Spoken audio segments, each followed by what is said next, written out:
Hola a todos, esta es la lectura número 29 del libro Revelación siglo XXI. Dos dioses, dos reinos, dos Cristo, el libro de la verdad, escrito por Jesús Agudelo. Vamos a continuar con esta lectura en la página 281 al final para continuar con el último párrafo. No se olviden visitar el canal del autor de este libro, Revelaciones para Hijos de la Luz. Las iglesias son las responsables de la adoración de la bestia en la tierra, porque siendo la doctrina que Jesucristo trajo al mundo totalmente contraria a todo lo que se enseñó en el Antiguo Testamento y estando detallado todo lo que Jesucristo advirtió para que sus discípulos reconocieran a su Padre celestial y no lo confundieran con cualquiera que se hiciera llamar Dios, las iglesias hicieron caso omiso a todo en las Escrituras. Veamos. Primera de Corintios 8:5. Pues, aunque haya algunos que se llamen dioses, sea en el cielo o en la tierra, como hay muchos dioses y muchos señores. Las Escrituras advierten que hay otros que se hacen llamar dioses y señores en el cielo y en la tierra. Por eso Jesucristo hizo claridad sobre las características inconfundibles de su Padre Celestial. Sigamos. 6. Para nosotros, sin embargo, solo hay un Dios, el Padre, del cual proceden todas las cosas, y nosotros somos para Él, y un Señor, Jesucristo, por medio del cual son todas las cosas, y nosotros por medio de Él. En el Nuevo Testamento está claro que el único Dios que deben aceptar los discípulos de Jesucristo es el Padre que Jesucristo describió, un Padre que no hace daño a nadie porque es un Padre bueno y perfecto, lleno de misericordia y amor, un Padre que no hace acepción de personas y que hace llover sobre justos e injustos, sin ninguna condición. Por eso, cuando la Escritura habla de Dios, hay que contrastar lo que se hable de aquel Dios con lo que dibujó Jesucristo de su Padre Celestial, para no caer en las garras del maligno bajo las cuales está el mundo entero. Primera de Juan 5:19. Sabemos que somos de Dios y el mundo entero está bajo el maligno, pero sabemos que el Hijo de Dios ha venido y nos ha dado entendimiento para conocer al que es verdadero, y estamos en el verdadero, en su Hijo Jesucristo. Este es el verdadero Dios y la vida eterna. Creyendo fielmente a lo que advirtieron Jesucristo y sus apóstoles, será la única forma de notar la diferencia entre el verdadero Dios y el verdadero Cristo, porque cuando las Escrituras hablan de Dios, no siempre están hablando del Dios de Jesucristo, y no importa que lo que se lea lo haya dicho un ángel del cielo. Veamos, Gálatas 1:8. Mas si aún nosotros o un ángel del cielo os anunciare otro evangelio diferente del que os hemos anunciado, sea anatema. De esta y de muchas otras formas, Jesucristo y los apóstoles advirtieron que no se confiaran de ninguno en las Escrituras, aunque se hicieran llamar Dios, o aunque se dijeran ángeles del cielo, como aquel ángel que se presentó a Moisés en el monte Sinaí, diciendo que era Dios. Por eso, desde la época de Constantino, nadie ha sido inscrito en el libro de la vida del Cordero, porque las iglesias que debían haber transmitido a la feligresía estas advertencias, prefirieron predicar a un Dios que les ofrecía riquezas, aunque sus ordenanzas fueran diferentes a las ordenanzas del Cordero. Por eso la profecía dice que serán abiertos los libros. Veamos para qué se abren los libros. Apocalipsis 20:12. Y vi a los muertos, grandes y pequeños, de pie ante Dios, y los libros fueron abiertos. Y otro libro fue abierto, el cual es el libro de la vida. Y fueron juzgados los muertos por las cosas que estaban escritas en los libros según sus obras. Dice esta profecía que los muertos van a ser juzgados por las cosas que están escritas en los libros. O sea que las cosas que están escritas en aquellos libros son las normas que debían haber cumplido los que ahora serán juzgados de acuerdo a lo que está escrito en aquellos libros. Entonces, si los muertos van a ser juzgados por las cosas que están escritas en los libros, es porque aquellos muertos transgredieron las cosas que están escritas en aquellos libros. Pero para poder culpar a los muertos de haber transgredido las cosas de aquellos libros, los muertos tenían que ser conocedores de las cosas escritas en aquellos libros. O sea que aquellos muertos tuvieron que ser advertidos previamente sobre las cosas que estaban escritas en aquellos libros. O por lo menos tuvieron la oportunidad de acceder a aquellos libros. Y si Dios prometió juzgar a los muertos de acuerdo a las cosas que están escritas en unos libros, aquellos libros son las escrituras del Antiguo y del Nuevo Testamento, porque en los libros que conforman el Antiguo y el Nuevo Testamento están todas las promesas hechas a los moradores de la tierra de parte de Dios. Sean premios o castigos, todo aquello se puede aprender únicamente en las Escrituras. Además, porque una de las cosas que pidió Jesucristo fue escudriñar las Escrituras. Juan 5:39, escudriñad las Escrituras.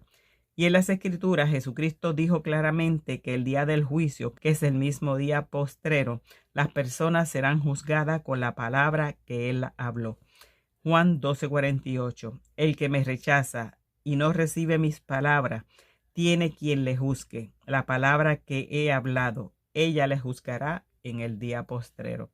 La palabra que Jesucristo habló ha continuado hablando a través de los tiempos en las Escrituras. Y Jesucristo está diciendo que su palabra juzgará a quienes lo rechazan y no reciben sus palabras. Por tanto, esto confirma que los libros serán abiertos. Son las Escrituras, porque las Escrituras son los libros donde están escritas todas las recomendaciones y las advertencias transmitidas por Dios a los moradores de la tierra. Las Escrituras son una recopilación de manuscritos llamados libros, escritos en hebreo, arameo y griego, en un periodo aproximado de 1000 años, entre el año 900 a.C. y 100 después de Jesucristo. En ellas se encuentran testimonios de todo lo que aconteció durante ese periodo.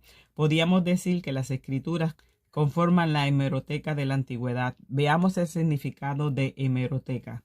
Hemeroteca: lugar donde se guardan ordenados y clasificados diarios y otras publicaciones periódicas. Colección de periódicos, especialmente al servicio del público. Diccionario enciclopédico Larousse. Eso es lo que son las Escrituras. Registro de lo acontecido en la antigüedad al servicio del público o para información del público. En las Escrituras está la información detallada de todas o casi todas las obras realizadas por los personajes mencionados en ella. Allí se cuenta cómo llegó a este mundo la mayoría de sus protagonistas, lo que hablaron, lo que ordenaron, lo que hicieron y hasta lo que comieron. Entonces, con tan abundante información proporcionada por las Escrituras, no será difícil saber quiénes son los buenos y quiénes son los malos, cuáles son los misericordiosos y cuáles son los inmisericordes, quién maldice o quién bendice. En las Escrituras se encuentra todo acerca de todo, quién mandó y desobedeció, quién destruyó y quién edificó, quién prohibió el adulterio y quién fomentó el adulterio, quién pidió amar y quién ordenó matar, quién escribió no matarás y quién dijo matarás. Los libros que conforman las Escrituras son como una novela donde los lectores podrán notar perfectamente cuáles son los malos, así como también podrán ver con claridad cuáles son los buenos. En cualquier novela hablada o escrita, siempre las intrigas, las envidias, los odios, los crímenes, los robos, los asesinatos, las venganzas, las injusticias y todo lo malo lo cometen los malos de la novela. Y las escenas de bondad, misericordia, amor, perdón, reconciliación, sacrificio son protagonizadas por los buenos. Pues asimismo, en el largometraje que cuenta las Escrituras, nadie debe pensar porque un personaje aparece como protagonista en las Escrituras, entonces ese personaje está exento de poder calificarse como lo que es, porque si las Escrituras cuentan que alguno de los protagonistas atracó un pueblo y mató a los hombres, las mujeres y los niños para robarse todo lo que había en aquel pueblo, como lo hicieron Josué, Moisés, el rey David y todos los secuaces del Dios de los judíos, entonces esos personajes no son más que despreciables criminales, asesinos, genocidas y ladrones, aunque sean protagonistas de las Escrituras, aunque sea el mismísimo Hijo del Dios que figura en las Escrituras. Cualquiera que haya hecho alguna de estas cosas es un engendro del diablo. Las Escrituras no son sagradas, porque no todas fueron inspiradas por el Espíritu Santo, porque no fue el Espíritu Santo el que ordenó al cartel criminal del Dios de los judíos cometer todas las aberraciones que cometieron en el desierto. Las Escrituras son el testimonio de lo sucedido en la antigüedad, y aunque muchas de ellas fueron inspiradas por el Espíritu Santo, eso no quiere decir que todos sus protagonistas sean santos. Para poder entender el mensaje de las Escrituras, hay que desprenderse de ataduras religiosas y sobre todo de iglesias y de pastores enredadores que no permiten que se conozca la verdad. Porque así como usted cuando vio la película Terminator podía diferenciar al robot que protegía a los buenos del robot que estaba al servicio de los malos, así también cuando lea las Escrituras sin ningún prejuicio ni atadura podrá diferenciar claramente cuál es el Dios que inspira a los buenos y cuál es el Dios que protege a los malos. Los curas, pastores y evangelizadores han utilizado las Escrituras únicamente para lavar el cerebro de sus feligreses, transgiversándolo todo para poder mantener como Dios al Dios que impuso un tributo para pagar el salario de todos aquellos predicadores que lo mantuvieron como Dios. Por eso el contenido real de las Escrituras, por culpa de las iglesias, ha permanecido en las sombras y oculto para los moradores de la tierra. Pero la verdad de estos mercaderes de la fe llegará a su fin cuando se dé cumplimiento a la profecía que dice que se abrirán los libros para juzgar a los muertos. Entonces, teniendo esto claro, lo primero que haremos es buscar en las Escrituras si los muertos que yacen en los sepulcros son los muertos que el apóstol Juan vio que estaban parados ante Dios para ser juzgados. Veamos lo que dicen las Escrituras que sucede con los muertos en la carne. Eclesiastés 9:4. Aún hay esperanza para todo aquel que esté entre los vivos, porque mejor es perro vivo que león muerto. Según este versículo, solamente se puede tener esperanza estando vivo, porque hasta un perro que aún vive tendrá más valor que un muerto, aunque el muerto haya sido un rey, un león, o sea, que un muerto en la carne no vale nada, y si no vale nada, ¿a quién puede interesar? Eclesiastés 9:5. Porque los que viven saben que han de morir, pero los muertos nada saben, ni tienen más paga, porque su memoria es puesta en olvido. Este versículo da testimonio que los muertos de los sepulcros ya no tienen más paga. La paga es la recompensa o el castigo que cada uno recibirá el día del juicio de acuerdo a sus obras. Entonces, si los muertos de los sepulcros ya no tienen más paga, estos no son los muertos que serán juzgados, porque el objetivo de hacer un juicio a alguien es hacer que ese alguien reciba un castigo o una recompensa. Pero según las Escrituras, los muertos en la carne ya no tienen más paga, por lo tanto ya no pueden ser castigados ni premiados. Eclesiastés 9:6. También su amor y su odio y su envidia fenecieron ya, y nunca más tendrán parte en todo lo que se hace debajo del sol. Este versículo testifica que los muertos en la carne ya no pueden hacer ni sentir ninguna de las cosas que se hacen bajo el sol sobre la tierra, porque con ellos también murieron sus sentimientos de amor, de odio, de envidia. Por lo tanto, si ya no pueden sentir nada, hacerles un juicio sería perder el tiempo. Jesucristo dijo que si los muertos creían en Él, resucitarían, pero creer es una de las cosas que se hacen debajo del sol y que los muertos en la carne ya no pueden hacer porque ya no están debajo del sol, sino debajo de la tierra. Juan 11:25. Le dijo Jesús: Yo soy la resurrección y la vida. El que cree en mí, aunque esté muerto, vivirá. Los muertos que se pudren en los sepulcros ya no pueden creer en nada, porque ya no pueden oír a nadie. Por lo tanto, Jesucristo no se refiere a estos muertos cuando dice: el que cree en mí, aunque esté muerto, vivirá. Se refiere a los muertos en el espíritu y no a los muertos en la carne, porque los muertos en el espíritu aún pueden creer, porque los muertos en la carne ya no pueden creer en nada, porque no pueden hacer ninguna de las cosas que se hacen debajo del sol, y una de las cosas que se hacen debajo del sol es creer. Por tanto, una vez muertos ya no podrán heredar el reino de Dios, porque lo único que queda de ellos es la carne deshabitada. Primera de Corintios 15:50. Pero esto digo, hermanos, que la carne y la sangre no pueden heredar el reino de Dios. Así que los que piensan que los muertos van al cielo están bastante equivocados, porque según las cosas que están escritas, Dios no es Dios de muertos. Lucas 20:38. Porque Dios no es Dios de muertos, sino de vivos. Entonces, si Dios no es Dios de muertos, para entrar en el reino de los cielos hay que estar vivo. Prestemos mucha atención a estas advertencias hechas por Jesucristo. Mateo 18:8. Por tanto, si tu mano o tu pie te es ocasión de caer, córtalo y échalo de ti. Mejor te es entrar en la vida cojo o manco, que teniendo 2 manos o 2 pies ser echado en el fuego eterno. Si tu ojo te es ocasión de caer, sácalo y échalo de ti. Mejor te es entrar con un solo ojo en la vida, que teniendo 2 ojos ser echado en el infierno de fuego. Entrar en la vida es empezar a vivir, y si alguien empieza a vivir es porque antes no había empezado a vivir. Por lo tanto, no estaba vivo aunque caminara, y si no estaba vivo y empezó a vivir es porque estaba muerto aunque caminara, y resucitó de los muertos. Pero estos muertos no son los muertos que fueron sepultados en las tumbas, porque aquellos muertos ya no pueden cortarse una mano o sacarse un ojo. Pues según las Escrituras, estas cosas solo las pueden hacer los que hacen cosas debajo del sol, y los que están debajo del sol están sobre la tierra. Pero los que ya no hacen cosas debajo del sol es porque están debajo de la tierra. Ahora, con este conocimiento sí podemos entender este y otros versículos. Juan 11:25. Le dijo Jesús: Yo soy la resurrección y la vida. El que en mí cree, aunque esté muerto, vivirá. Juan 10:27. Mis ovejas oyen mi voz, y yo las conozco y me siguen. Y yo les doy vida eterna, y no perecerán jamás, ni nadie las arrebatará de mi mano. Juan 3:16. Porque de tal manera amó Dios al mundo, que ha dado a su Hijo unigénito, para que todo aquel que en él cree no se pierda, mas tenga vida eterna. Primera de Juan 5:11. Y este es el testimonio, que Dios nos ha dado vida eterna, y esta vida está en su Hijo. Juan 3:36. El que cree en el Hijo tiene vida eterna, pero el que rehúsa creer en el Hijo no verá la vida. Juan 17:3. Y esta es la vida eterna, que te conozcan a ti, el único Dios verdadero, y a Jesucristo, a quien has enviado.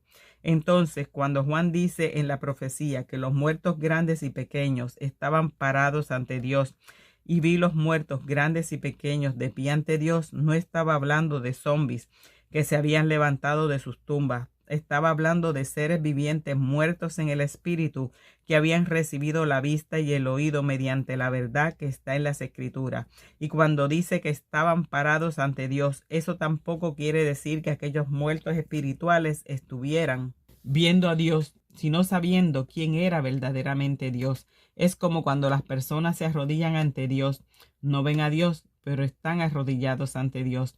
Y cuando la Escritura dice que eran grandes y pequeños, no quiere decir que sean adultos y niños.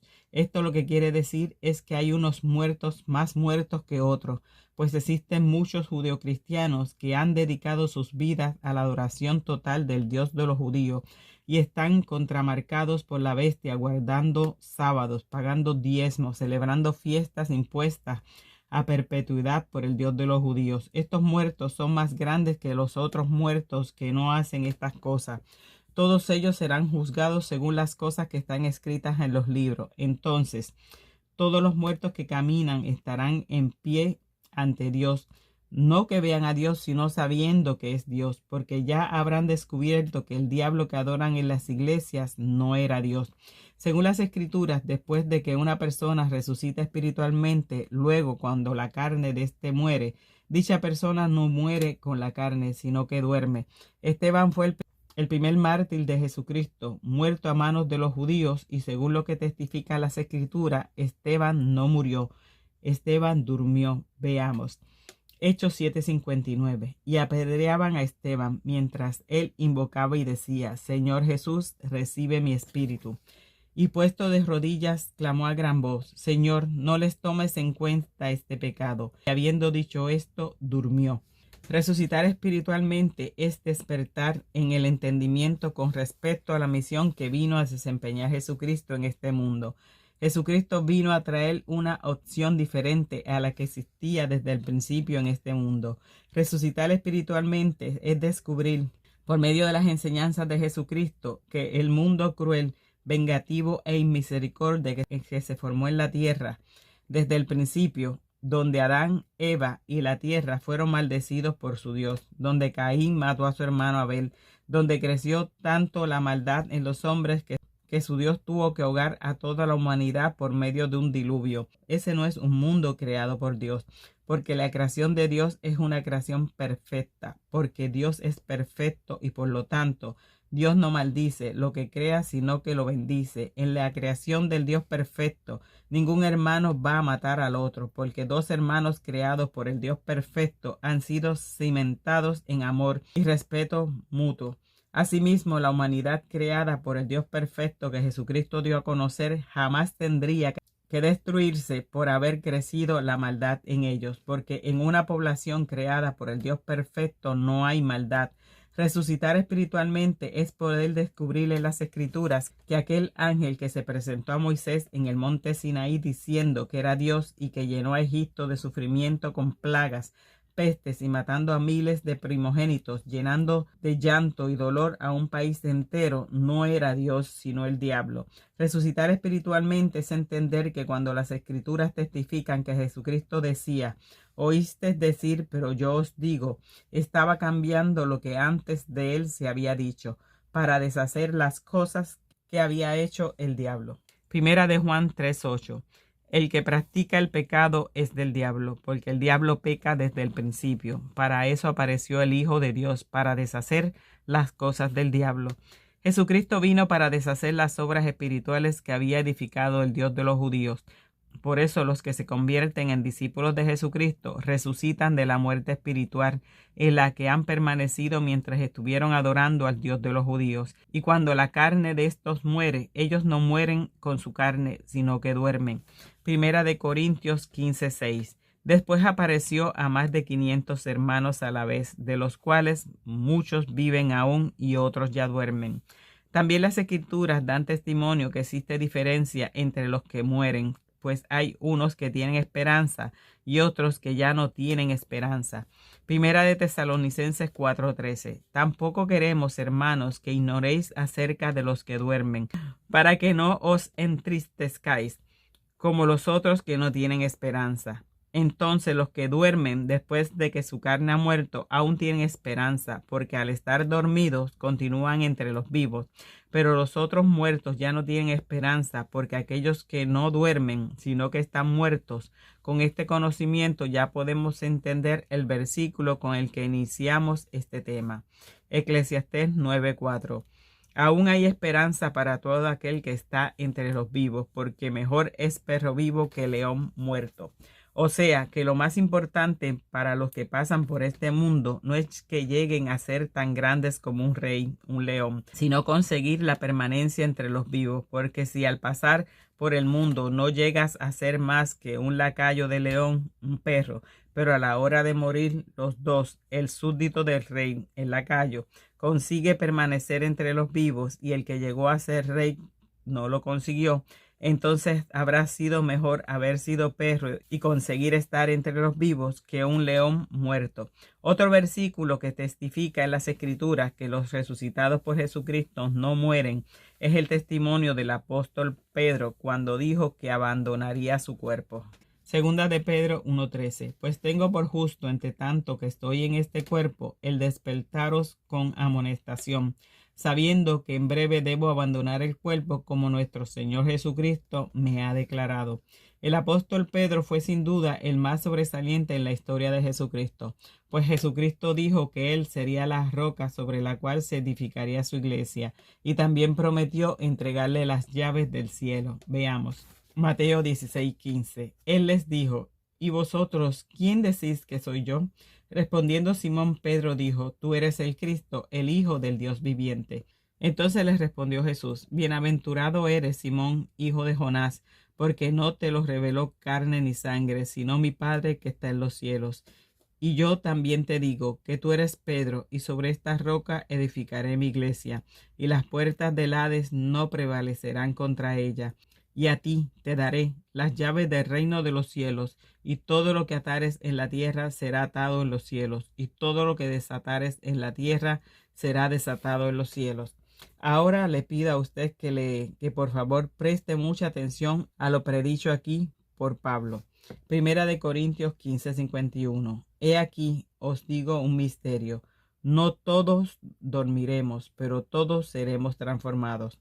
En un momento, en un abrir y cerrar de ojos, a la final trompeta, porque se tocará la trompeta, y los muertos serán resucitados incorruptibles, y nosotros seremos transformados, porque es necesario que esto corruptible se vista de incorrupción, y esto mortal se vista de inmortalidad.